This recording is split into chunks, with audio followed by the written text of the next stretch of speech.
So at this point, we can come back to Nuke. So what I've done is re-rendered those elements now that are updated and better looking, so we can have a better idea of what this is going to look.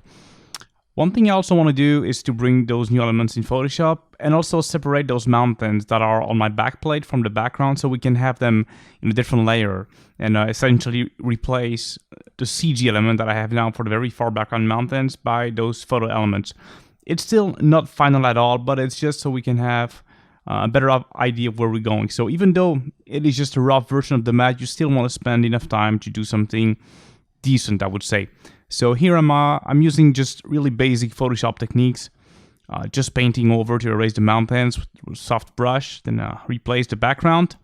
And then I can go back to Photoshop and start to extract those mountains. And in order to do that, I just use really basic techniques. I'm going into the channels. I choose the channel that has the most contrast. I open the curves and I just tweak that to increase the contrast as much as possible so I can have a selection. And now I can tweak the selection, make it better by either painting, using the burn tool, whatever. So essentially the sky becomes white and my mountains become black, so I can easily select them. So really basic stuff at this stage. And don't worry too much, I'll explain later more advanced 2D matte painting techniques inside Photoshop. You can really extract those however you want, it doesn't really matter. For now, if you want to cut them out using the lasso tool, you can. Don't waste too much time, that's the main idea, I guess. Here we are, almost good already.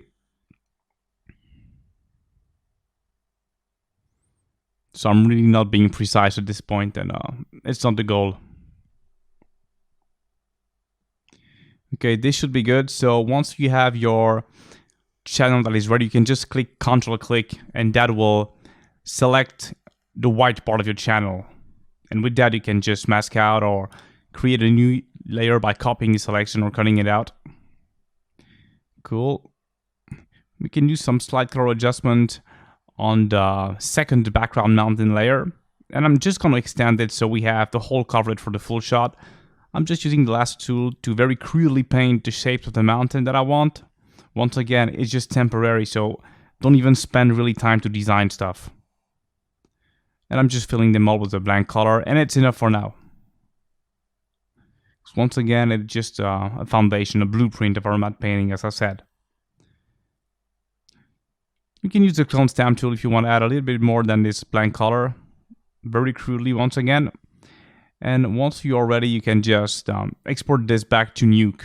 So, as you can see at this point, already it's going to be a lot of back and forth during the whole process between Photoshop, Nuke, and Maya. That's really, I think, what also makes this process of matte painting efficient. You can do those back and forths very quickly, very easily, and that really allows to have a super organic and fast workflow. Because, you know, as I said at the beginning, the essence, the big advantage of being a matte painter is that you can really bypass the general pipeline of a studio by being able to use and combine all those different techniques and being able to juggle between all those.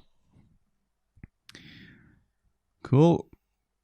We're almost there, guys. So here I'm exporting my elements in TIFF. So I just keep one layer with the element that I want to export. I make the background transparent, I fill it in black, and I keep in the channels an alpha of the selection of the layer that I'm exporting. And I also make sure to name this properly by version. So at this stage, it's version 1 or 2 maximum, obviously. And I just reload my read nodes. And I make sure also to change the color space because initially it was a CG element. So by default, it was a 32-bit EXR. So Nuke would read that as ACES CG since we work in ACES. But here I'm coming from Photoshop and it's a 16-bit TIFF file. So that is going to be output as RGB in the color space slot of your read node.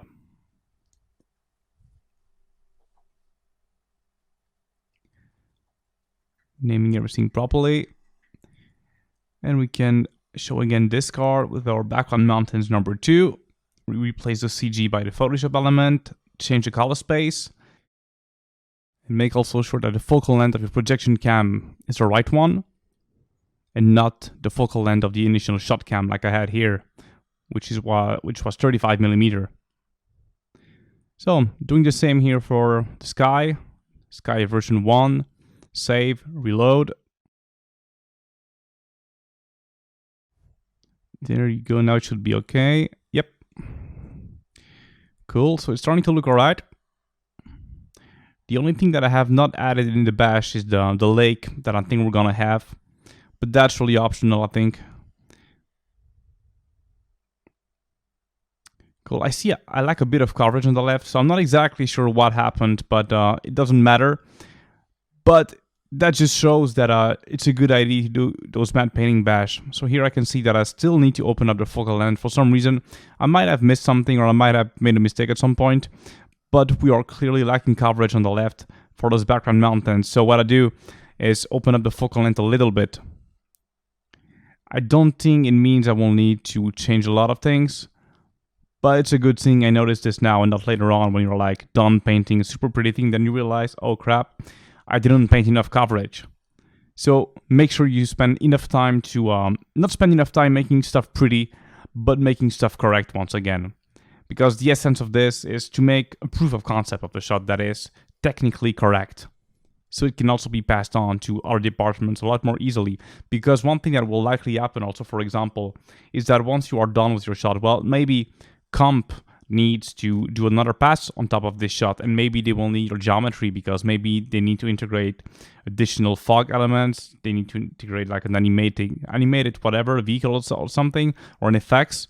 So this is the stage where you really worry about making stuff correct on a technical point of view. I'm adding a little gray note here that I'm masking just to make the top sky slightly darker. But other than that, I think we're pretty good at this point. So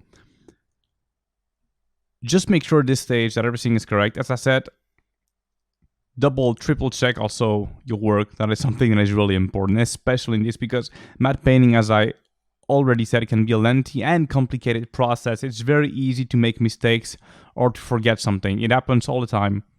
So don't hesitate to double and triple check your work. Okay, so I think we're pretty good. And now we are ready to move on to the fun phase, which is going to be detailing and make everything pretty.